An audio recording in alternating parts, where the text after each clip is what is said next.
guys, got a dock door assignment. Didn't take as long as I thought. It's only a little after 3 p.m., so a little over 2 hours wait time. So not as bad as I expected. Let's go to yard move. Bump dock. Alright, got door 5, said slide tandems back. The tandems are already pretty good distance back, but I'll slide them all the way back when I get lined up in front of the door.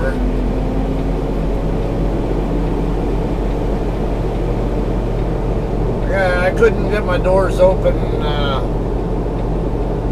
yet anyway, so might as well. I figured I'd wait until I'm lined up and I can get my doors open, then I'll go inside the tandems.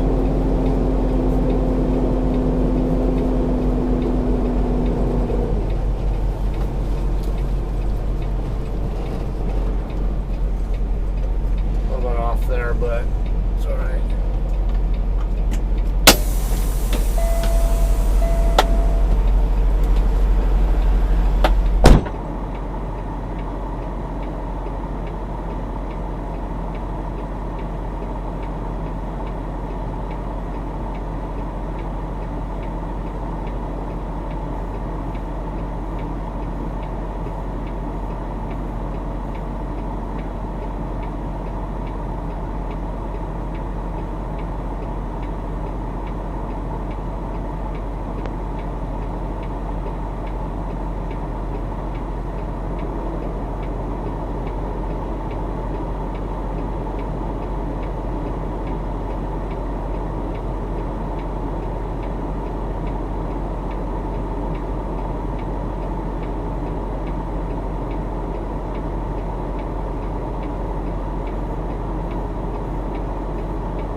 My reefer unit to the correct temp too. It wasn't torn off, but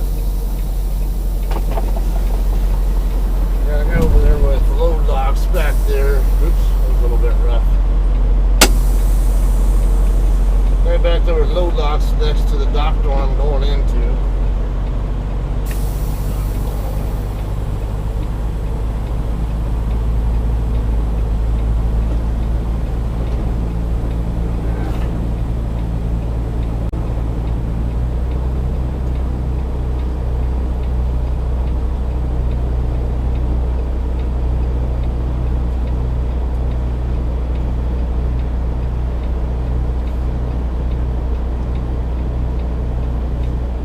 Stay over on this side of my hole until I know. Oh, he's staying out of the way. Okay, he's underneath his trailer now, kind of waiting for me to get in before he.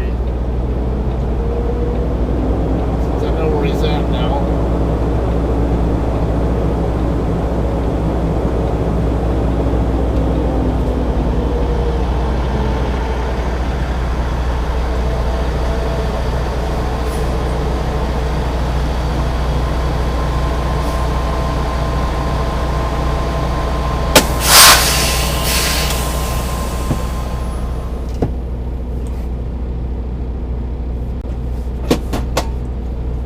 So it's the easy back end, and we'll have some more footage here.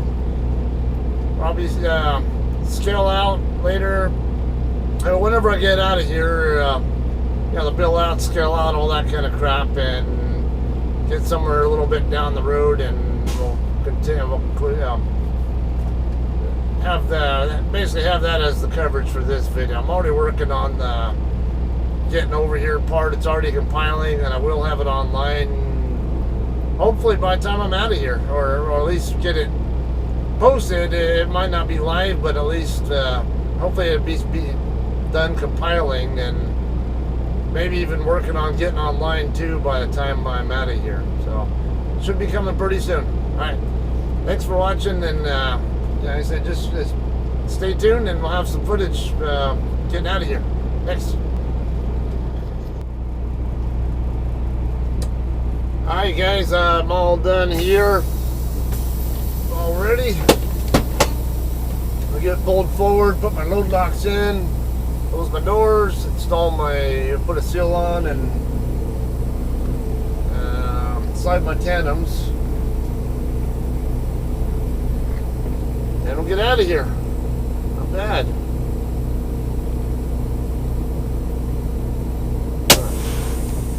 Hopefully my tandems will slide now, because it sounds like I don't have a full thing of air back there from when they were going in and out.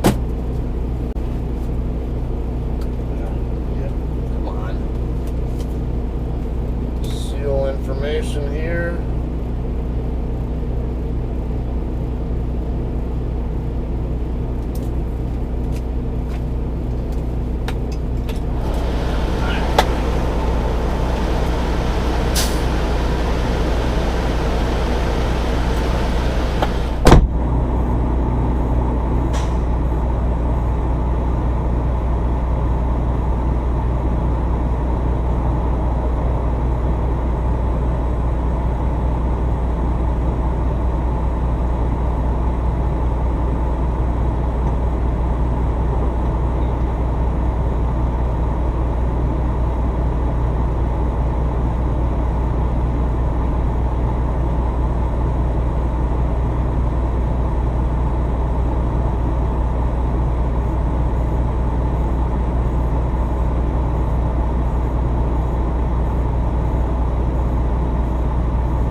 Got just enough air in my trailer to be able to slide the tandem.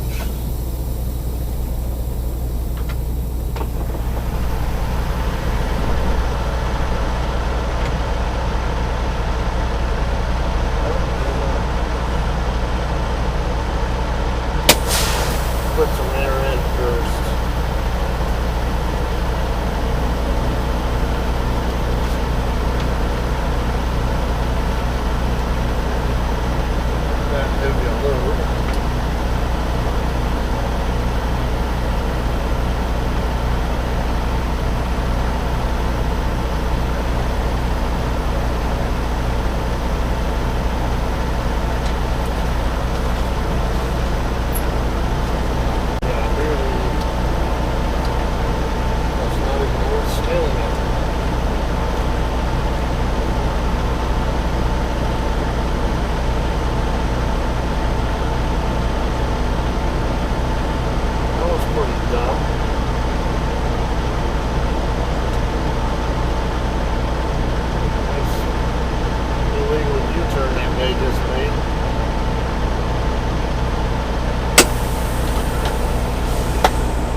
jam the info. Let's see, 1644, BOL 10 plus 34, refresh. I think it was 34. Oh, 34 or 35. 34 to 36. I saw, I'll just say green veggies.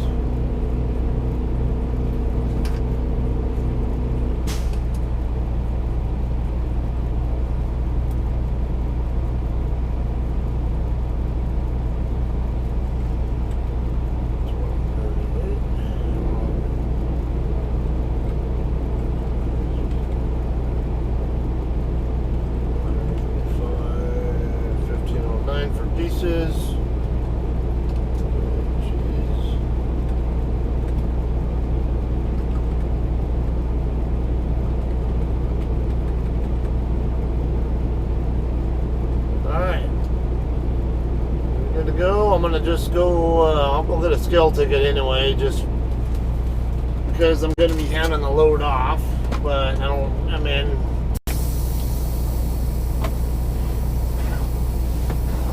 it's not really gonna take much. I'm gonna run in there anyway to use the restroom and get a drink. No, you're not turning this way.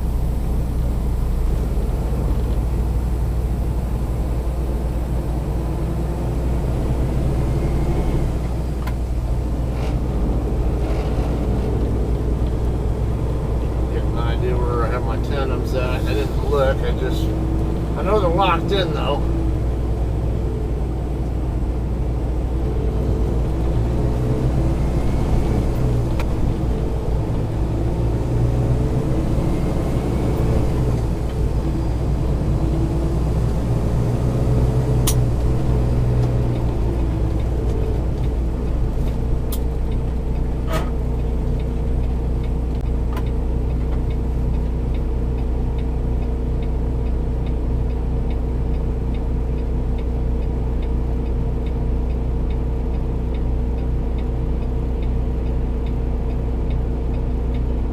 Starting to wonder, that guy gonna do a proper button hook turn or not?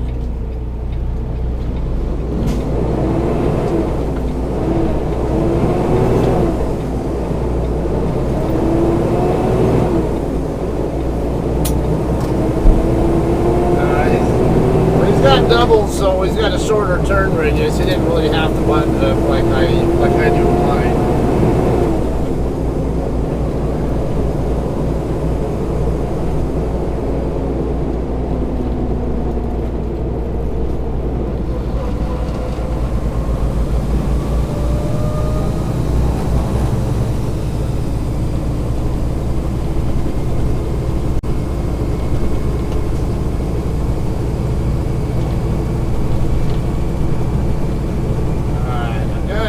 Video footage from earlier is still compiling. It's not done yet, but it's not too far away from being done. I just wish it was done sooner. So I want to make sure I don't lose the footage here. I mean, the footage on the SD card that I'm already recording on now, but I think I'll be alright, because I'll probably end up stopping again in Gila Bend or something. This one will be a little tricky to do because the island there is going to restrict me.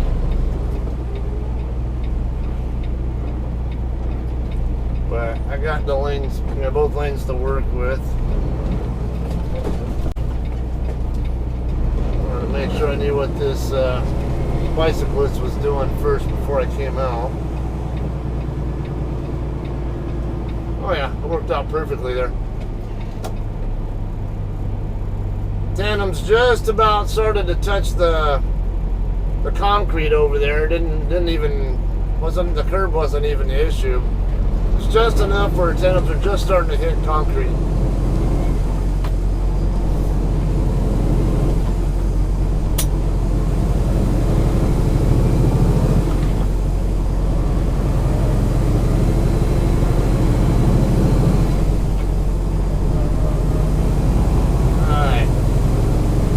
good here. It's not that heavy a load either, so I might even consider taking the mountain route. Don't think I will, just because I don't want to go dealing with Phoenix area traffic. But I don't know. By the time we get over there, might be all right.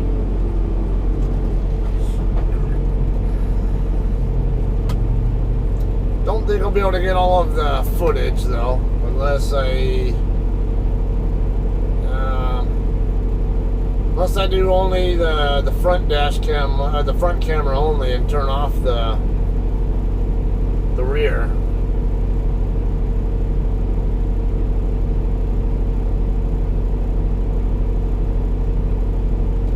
Yeah, I think by the time I get it up that way, it'll be dark, hours of darkness anyway. So I don't know that I really want to waste my time trying to do footage through there. If it's gonna be mostly darkness and not much scenery to look at anyway.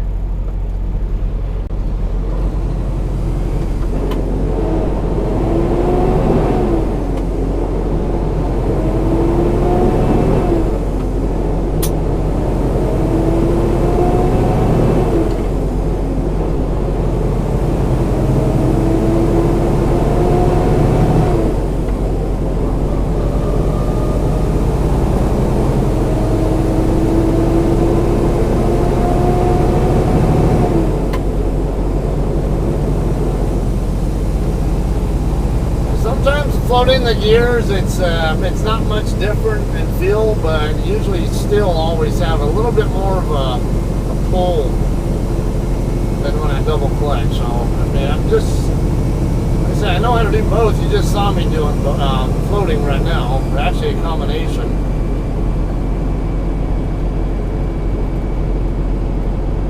Just it just feels more natural, I guess, double clutching for me.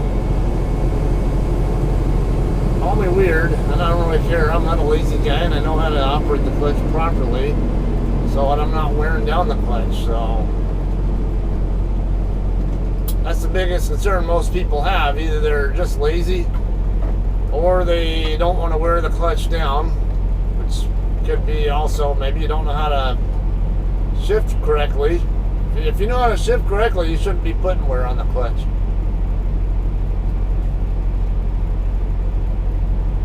Yeah, like I said before, I know of plenty of people I've seen talk online where they have to change a clutch out at 900,000, million miles, whatever, even though they float the gears. I was like, how do you require a clutch replacement when you don't even use a clutch? It's because when you're starting out from a dead stop, starting out in too high a gear and tearing the shit out of the clutch when you're trying to get moving. It's more laziness. Starting in like fourth gear or whatever, even fifth, when you should be starting in second or, I never know, even first. Even when I'm bobtail, I'll usually start out in second gear, so it's it puts less wear and tear on the clutch.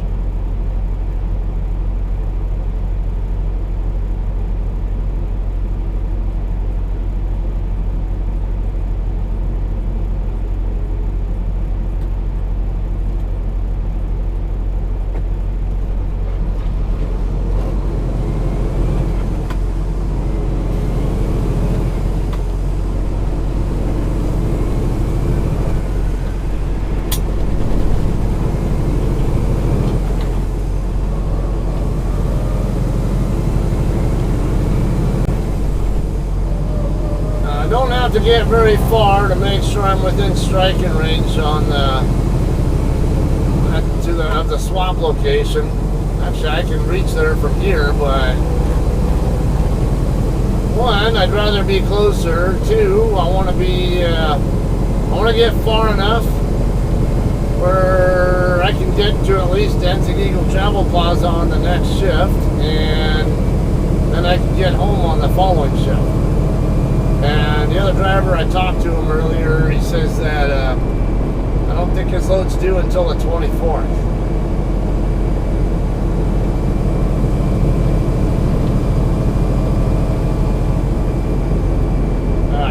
5 zone. I got still green light here. See what I mean? That's why I don't do the speed limit when I'm approaching lights. You know that's going to happen. Yeah, and if you're in a truck, if you feel like you can't, if you absolutely have to run a red light, you're probably driving too fast. Just because the speed limit says you can go a certain speed doesn't mean that you should be going a certain speed.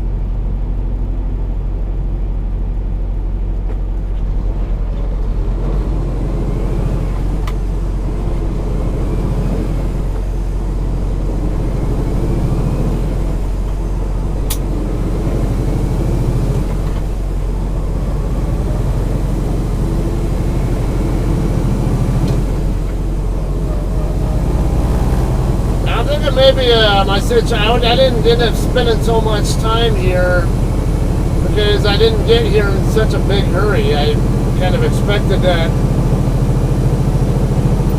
be a bit of wait time for product or something, and get here a little bit later and then minimize the time I spent sitting.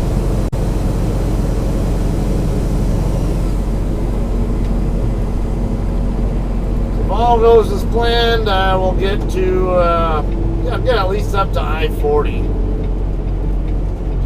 See how my clock's looking when I get into the into the Phoenix area. I might end up taking I-17 up.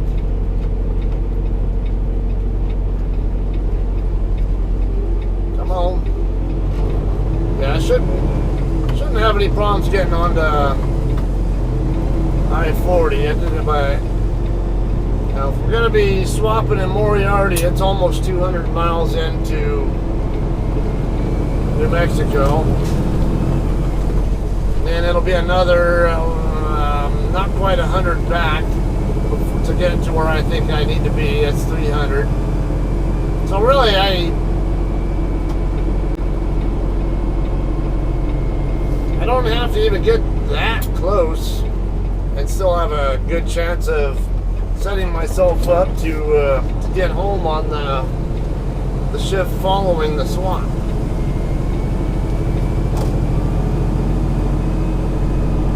Arsenal.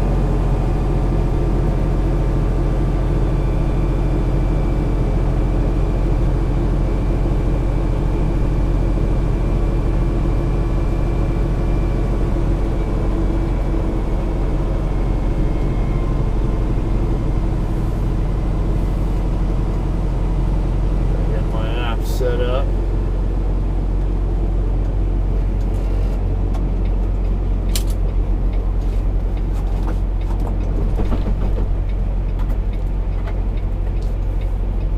Getting a clusterfuck of people to wait for just so I can get on the damn scale.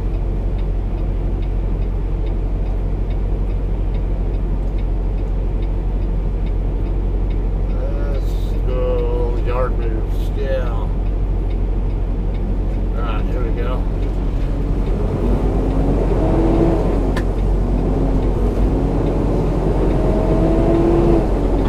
Come on, get out of the damn gear.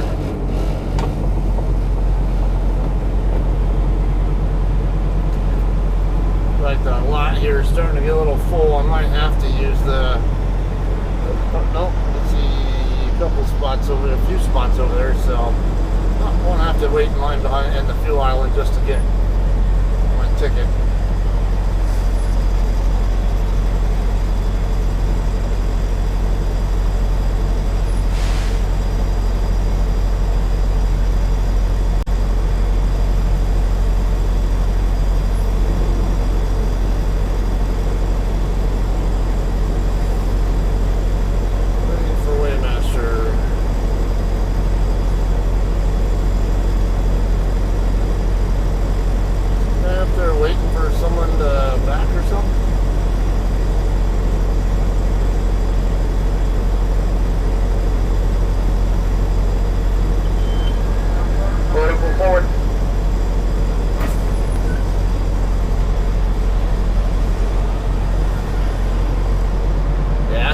Not even 59,000.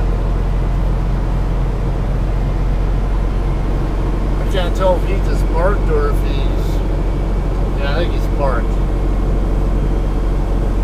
Probably just running in to get a skill ticket, but I'm gonna do things the proper way.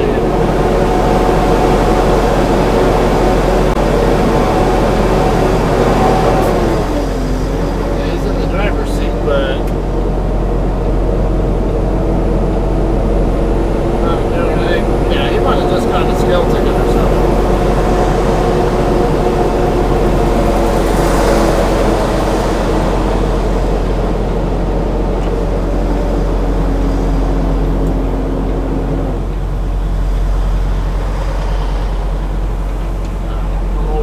Get as much angle as we can.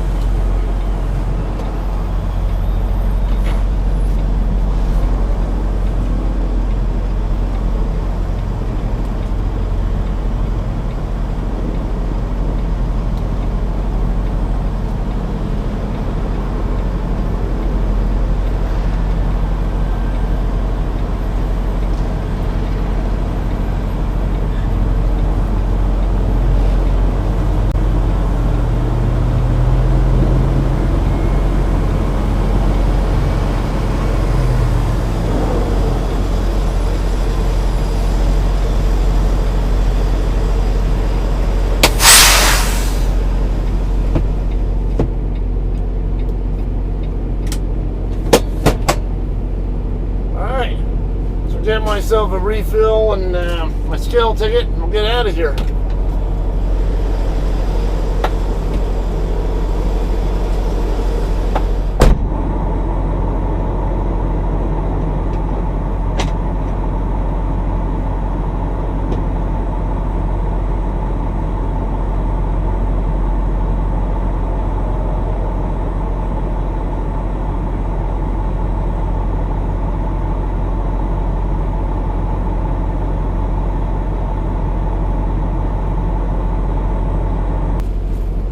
Alright guys, we're all good to go here, and see this guy pulling out now.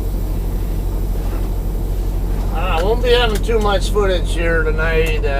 Don't want the video to be too excessively long, and oh, what's this guy doing? He's gonna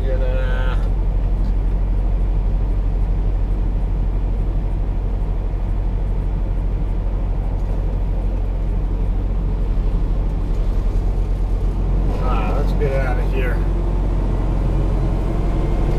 Much as I don't want to show up at a full truck stop, I don't want to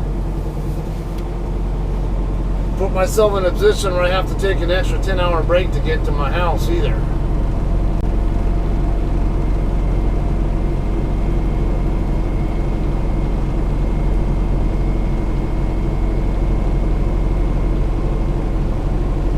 I don't even have to run that far tonight to get within range of where I can go get over to Moriarty and get the swap done, and then get back at least far enough to where I'm close enough to get home on the next shift.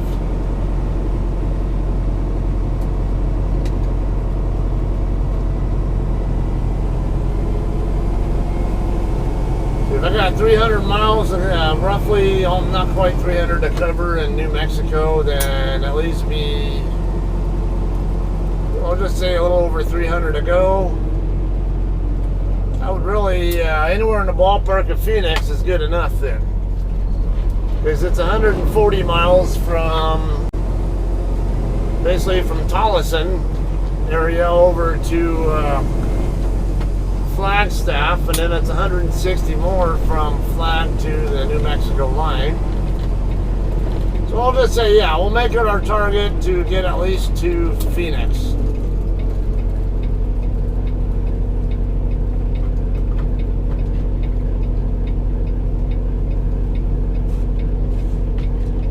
Yeah, that guy's a jarhead.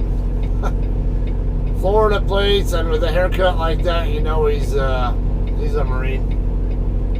Probably stationed here in Yuma.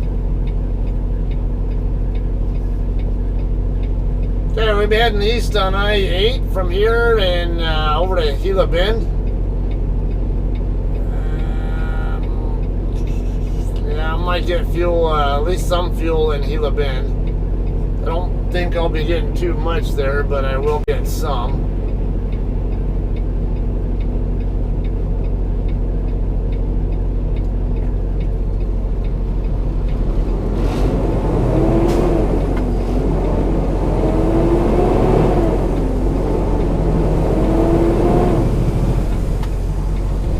Really, dude? Because you don't know how to use the turn lane, right? Freaking idiot. Freaking covered wagon driver used the straight through lane to go left.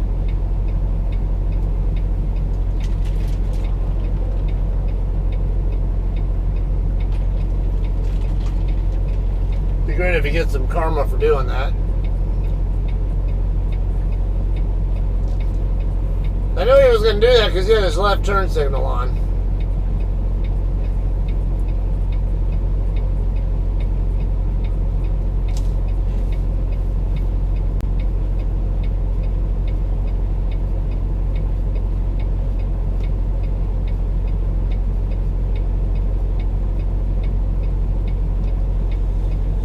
Okay, so I may try to get up to the rest area up in on I-17, or I don't know. Yeah, at least far enough down the road where I don't know. Well, then again, I don't know when the other guy is going to be reaching when he can get to Moriarty. He's going to have some mile. He'll probably have a good 600 mile day to get to Moriarty, because he's going to be shut down at our terminal from when I was talking to him. So from our terminal to the Texas line, it's about 250 miles. Add another 177 of Texas. That's 427, or we'll say 425-ish. And then from the New Mexico Texas line to Moriarty, it's 180. So yeah, right, just over 600 mile trip. It's about 20 hours with this 10-hour break added in. We're calling best case scenario here. He might take a little longer, who knows. And I don't know where he was at when I talked to him. I don't know if he was already at the terminal or... But he had already picked up the load. And from Rogers to our terminal, it's about about 2 hours or so drive.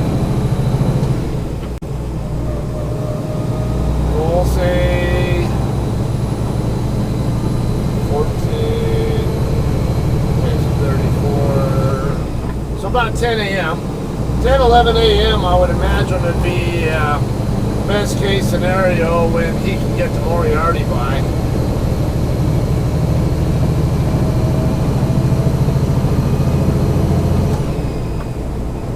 I'm about 11-hour drive right now. Actually, a little bit more than 11. About 11 and a half. Add in the 10-hour break, that's 21 and a half, and then got 17 and a half for the time. So 38, we'll say 39. Minus 24, that's about 1,500 tomorrow.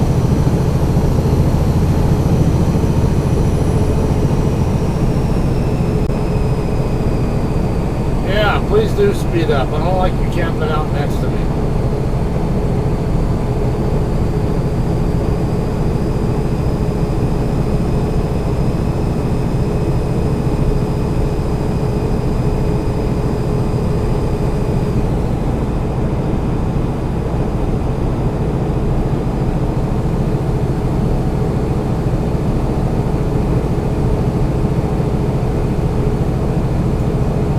Normally when I had interior footage for all of the video that I just did, but oh, we got a JCT coming over here.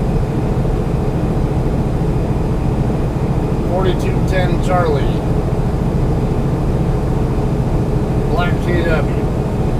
Anyway, yeah, I would have had interior camera footage for all that, but I didn't realize I still had video files from my main camera still on that SD card, and it severely shortened how much space I was able to fit on there for the camera that was using it. So I was only able to get the last 20 or so minutes of footage there. I guess it is what it is. It's better than nothing, I guess.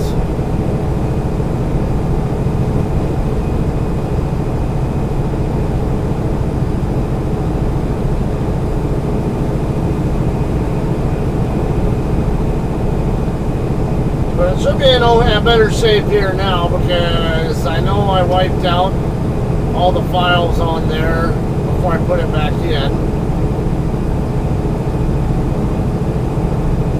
And this one can hold more footage, more hours worth of footage than what this one can, even though it's the same SD card involved, or the same size SD card. And in fact, I mix and match them sometimes from one camera to the other, just depending on what card has what footage that I still need to work with, or what has footage I can do without, or can.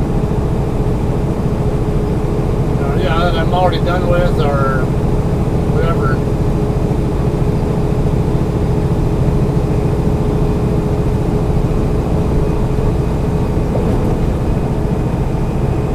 Oh no, he's on the side road. Alright. So nobody to worry about here on the on-ramp, but I can't see because the sun is right there. Can't see if there's anybody on it still.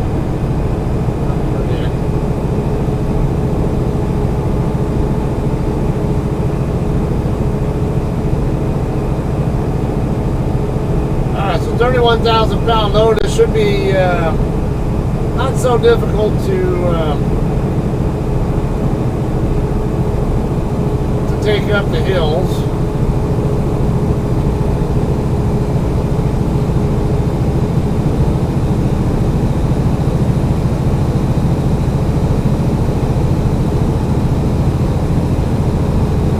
With it not being that heavy either, it gives me a more compelling reason to consider taking the mountain route. Yeah, the Payson, basically the Mesa to Holbrook route instead of up the flat. A little bit shorter, like 45 mile shorter trip, but probably be about the same amount of time.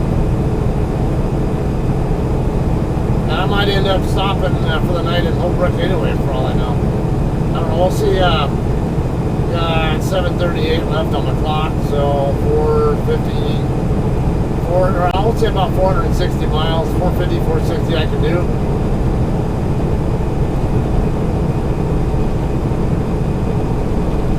Usually expect that it'll take me about 4 hours to get from the Phoenix area over to Holbrook, regardless of which way I go.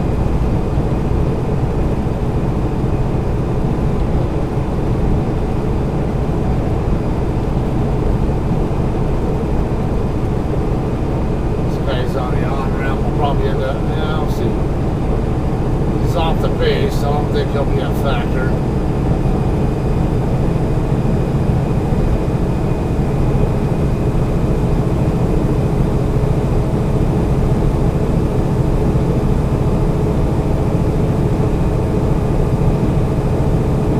Yeah, a little busy with traffic now. Maybe heavier with traffic on the other side than there was earlier, but Friday night and it's commute time as well, so can't say I'm surprised.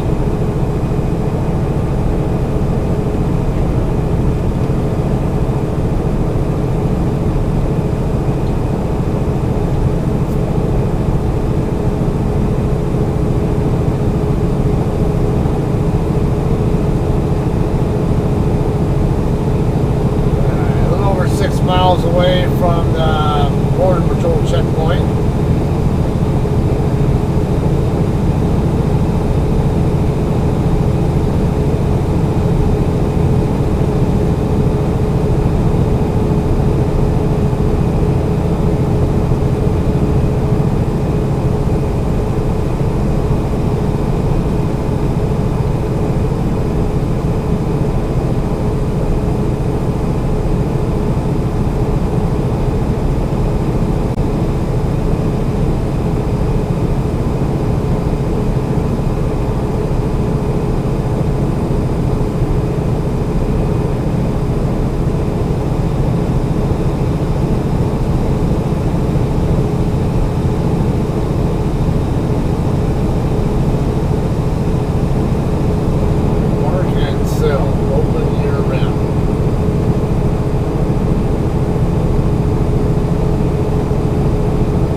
Yelp reviews to get an idea, but I wouldn't be surprised if they got pretty good food in those places.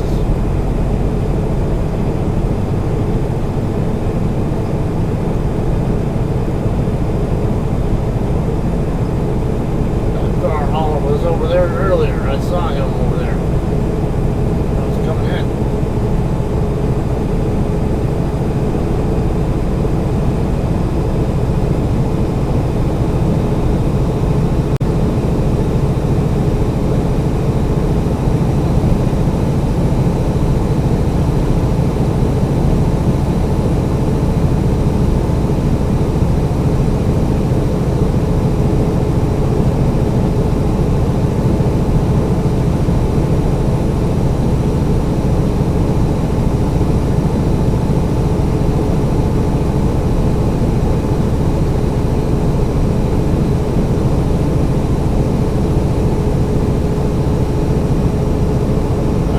Probably give that other driver a 1500 ETA just to be sure. I don't think I can make it there by 1400, and it won't matter anyway. Both loads have plenty of time on them.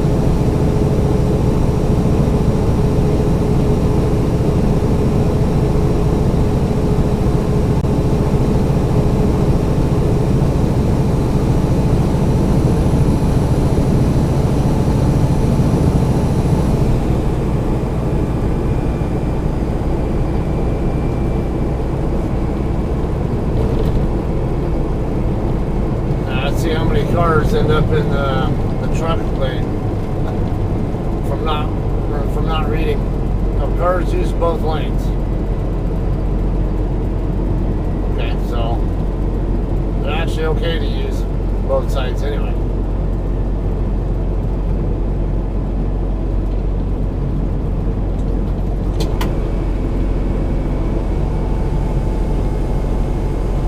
Commercial vehicles use right lane.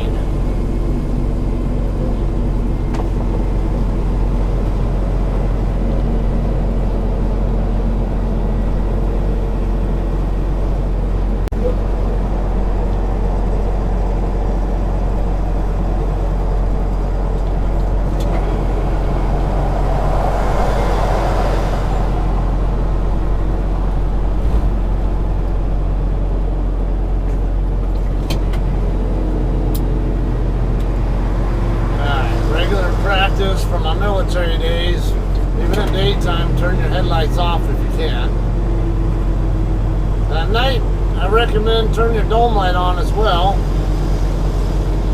That way it's easier for them to see and it'll get you through here faster.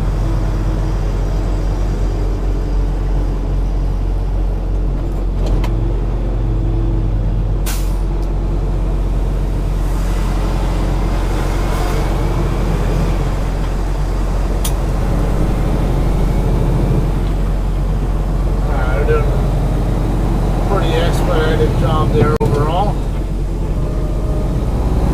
Getting cars in and out of there fairly quickly. Nice. I've gotten stuck in some really long backups trying to get through these border patrol checkpoints though. I'm also waiting for the day one of them recognizes me because of my TSP Facebook group.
Brakes ready to go.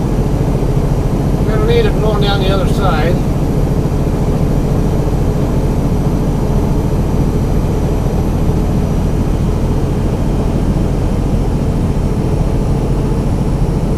Oh, that's right. Yeah, I got that stupid 45-mile-an-hour truck speed limit through here as well.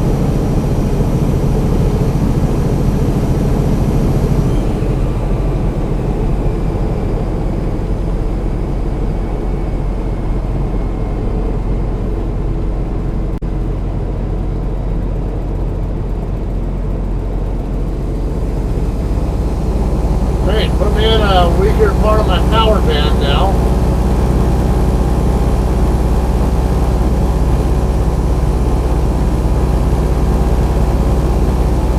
I think 45 is a little bit unnecessary here. Let me decide what's right.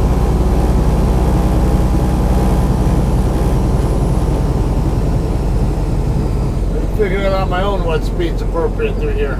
Unfortunately, too many other people don't have enough of that common sense needed.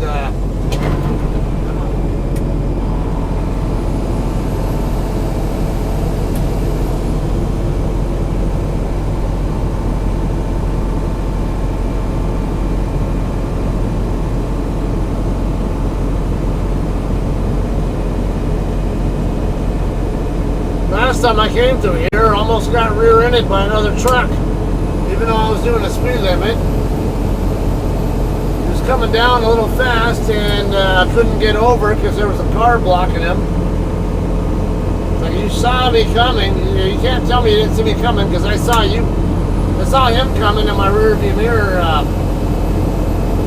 quite a bit before he actually caught up to me. That's a blue box van. Like a retail company van. I don't know, errands or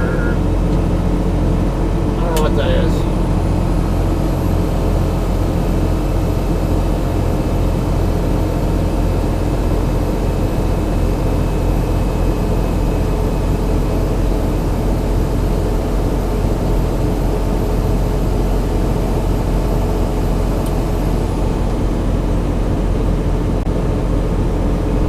Not a very long hill, but mainly because the curves is what they're mainly most concerned about.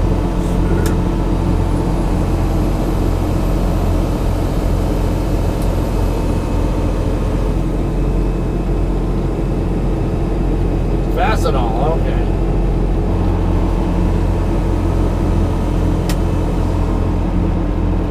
So right here we should be back to normal speed, but it doesn't pick back up until the very bottom of the grade.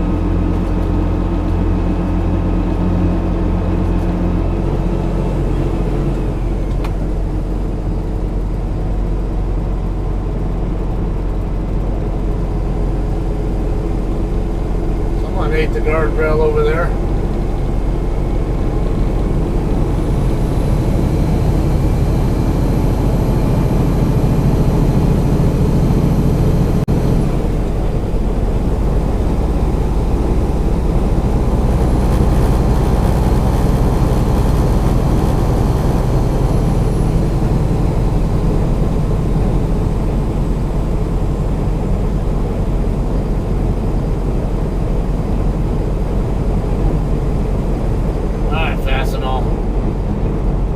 Hoping you'd do a little bit more than 70.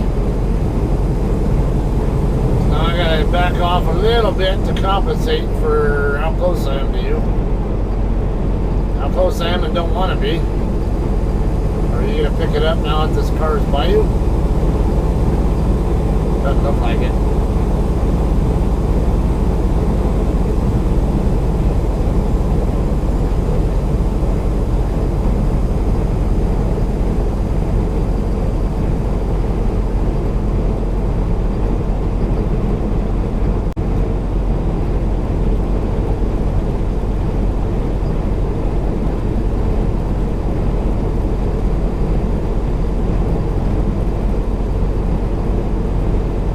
Also see about I can basically get to where I can shut down at home for a 10-hour break and then possibly drop that the other guy's load in the San Bernardino yard or something, and then pick up a reload or something. I mean, there is that option of Thanksgiving, but I'm not too concerned about that. Especially when I just came off of a 34-hour reset.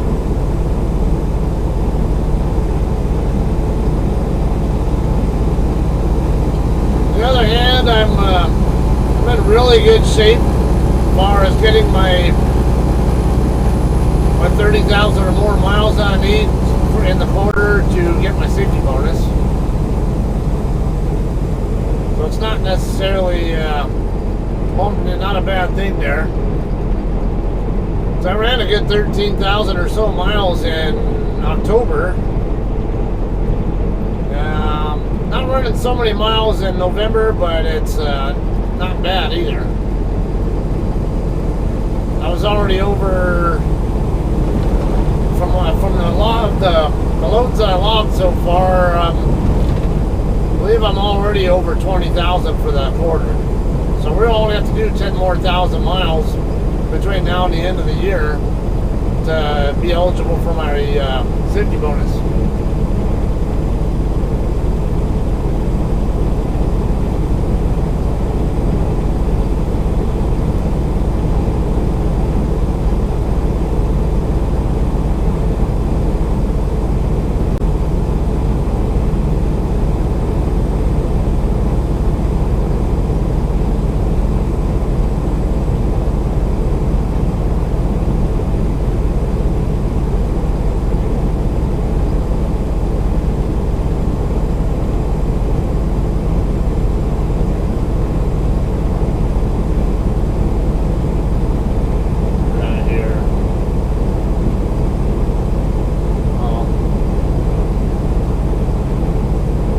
Broke down or something and get their hood up.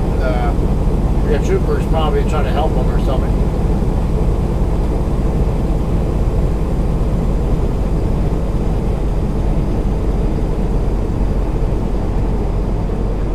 We're not in California, so they're not all anal about smog laws and having carb certifications and all on aftermarket parts.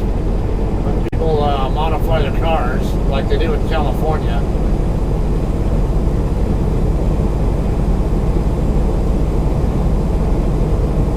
26-mile marker. A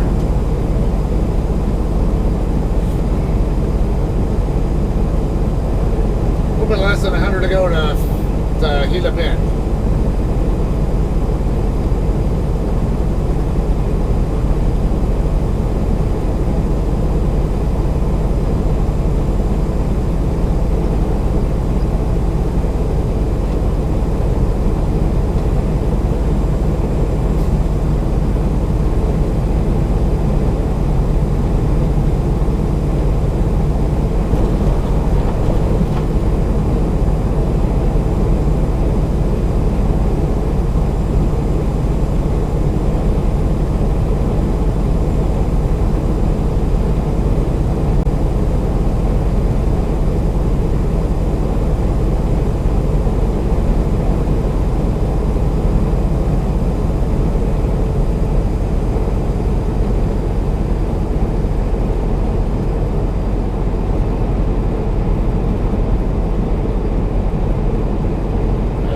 Dark pretty fast here. I'll probably go ahead and keep recording for you guys as long as there's enough daylight.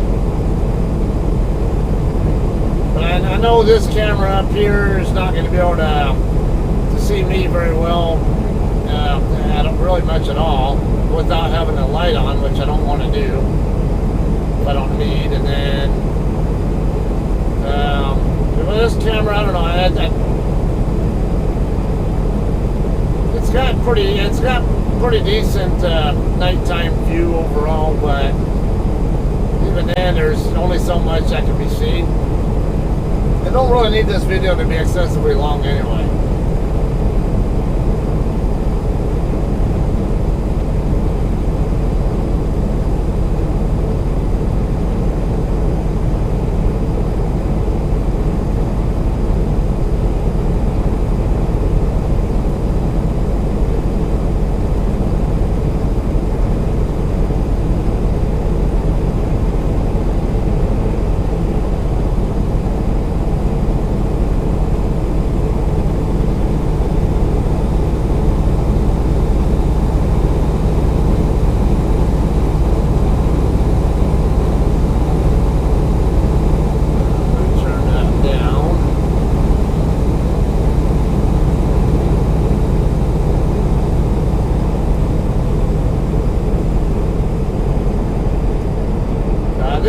get at least past Phoenix tonight, so I don't have to deal with the daytime Phoenix traffic tomorrow.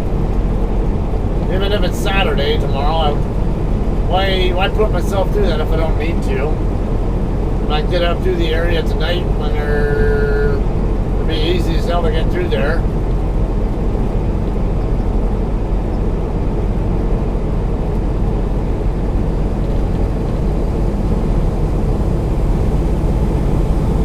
'Maybe since Friday night, also the truck stops up on I-40 or in the rest area over there in between Flag and Winslow. Maybe that'll be in good enough shape too.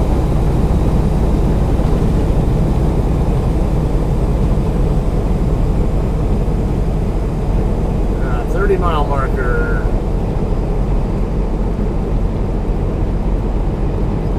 Over 80 miles to go to Highway 85 in Gila Bend.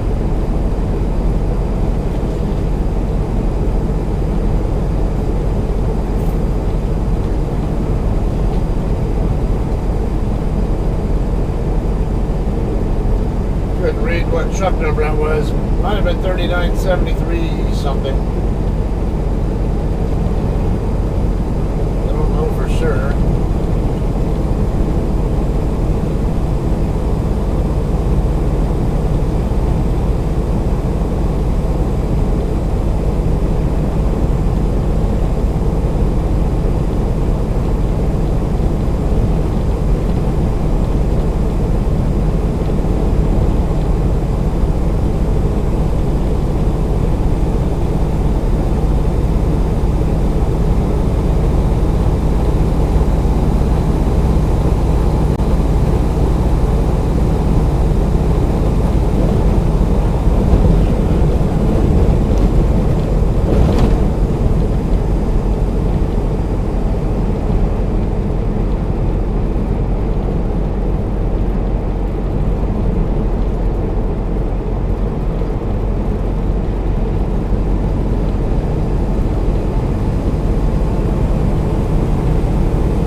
Much going on here. It's gonna get, I don't know. Maybe. Now, as long as I still see decent enough view on my main camera, I'll go ahead and keep filming for now. But I can't think of too much else to really talk about right now.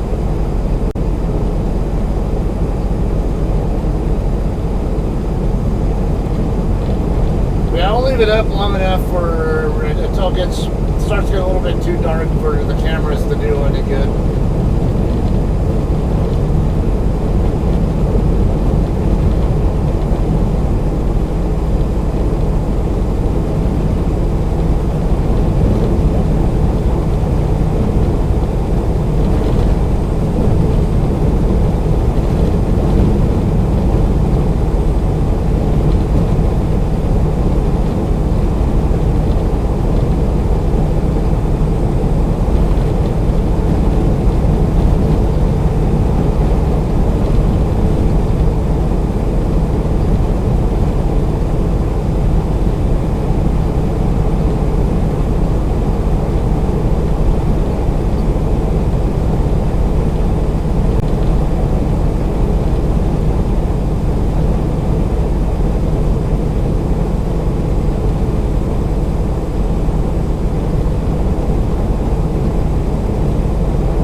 Echo. Town of Roll. Exit 37 coming up.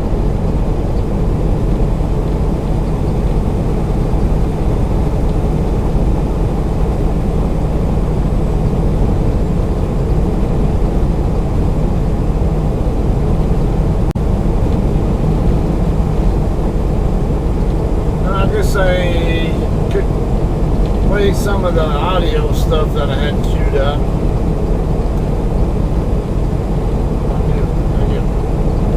Make sure I have some new stuff here.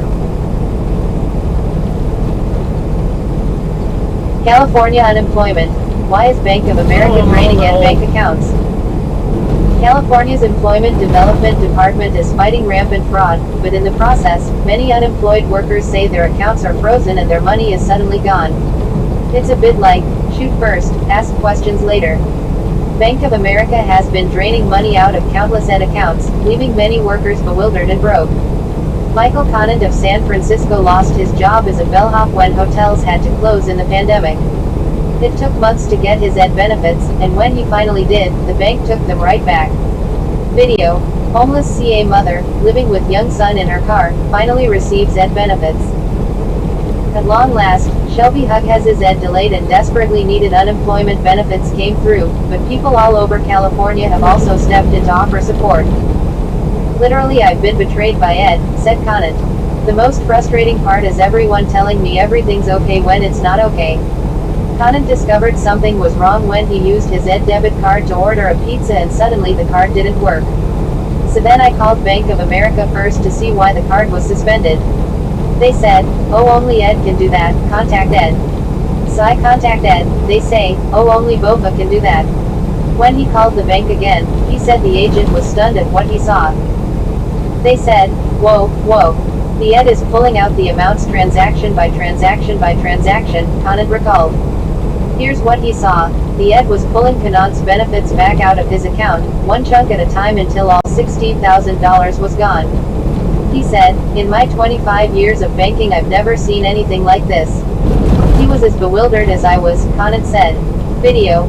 Ed mistakenly takes $10,000 from SF man's account in attempt to fight suspected fraud.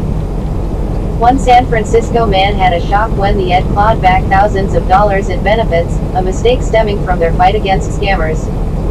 Conant saw ABC7's earlier report about Anthony Serafino of San Francisco. The Ed pulled $10,000 out of his account one payment at a time too. Now viewers all over the state tell ABC7 Bank of America is draining their Ed accounts. Conant says Ed and the bank offered him no explanation. You guys took $16,000 from the account. Where did it go? From their end it was they didn't know what I was talking about, he said. Bank of America tells us it is removing funds from some Ed accounts due to suspicious activity on the cards. In Conant's case, he reported his original Ed debit card was stolen in the mail. A thief ran up $16,000 in charges. Bank of America restored the fraudulent charges weeks ago, only to take all that money back now. Video. Ed shuts down 350,000 accounts for suspected fraud, but legitimate workers still left with no money. Unemployed Californians are left with no benefits as the Ed cuts off 350,000 claims suspected of fraud. There is nothing in there. They left nothing, said Conant. Bank of America said customers now must contact the bank and try to claim that money back. The bank issued this statement, saying in part, the action was part of our broad effort to fight fraud. There has been billions of dollars of fraud during this pandemic with state unemployment programs, including California. We are working with the state and law enforcement to identify and take action against fraudulent applicants, protect taxpayer money and ensure that legitimate applicants can access their benefits. We notified affected cardholders of this action and encouraged them to contact us if they believe the credit should be reinstated. Conant says he's been trying for weeks and getting nowhere. Exclusive. Insiders say California Ed unemployment benefits scam was get-rich-quick scheme. Why am I being caught up in this form of this now? There's emotions that go behind that. You feel cheated, more or less, he said. ABC7 did get the bank to replace Serafino's $10,000 and are now working with the bank and state legislators to help Conant. If you've had this happen to you, let 7 on your side know about it. Take a look at more stories and videos by Michael Finney and 7 on your...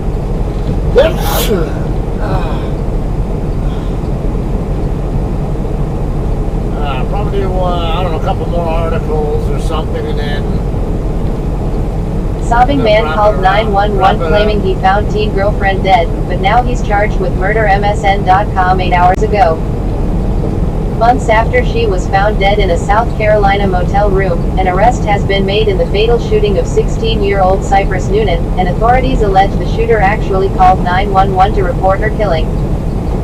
Noonan's boyfriend, 32-year-old Brian Jamal Redding, called police on September 6, allegedly saying that he'd found the teen dead after returning to their room at the Forest Motel in Ridgeland. But according to arrest warrants obtained by People, investigators allegedly determined it was Redding who killed Noonan. Redding, who was taken into custody Tuesday, is alleged to have shot Noonan in the forehead with a SCCY 9mm handgun, according to the warrants. Redding has been charged with single counts of murder, possession of a weapon in a violent crime, and possession of a weapon by a convicted felon. The Island Packet reports the first 911 call was made that morning just after 9:45 a.m.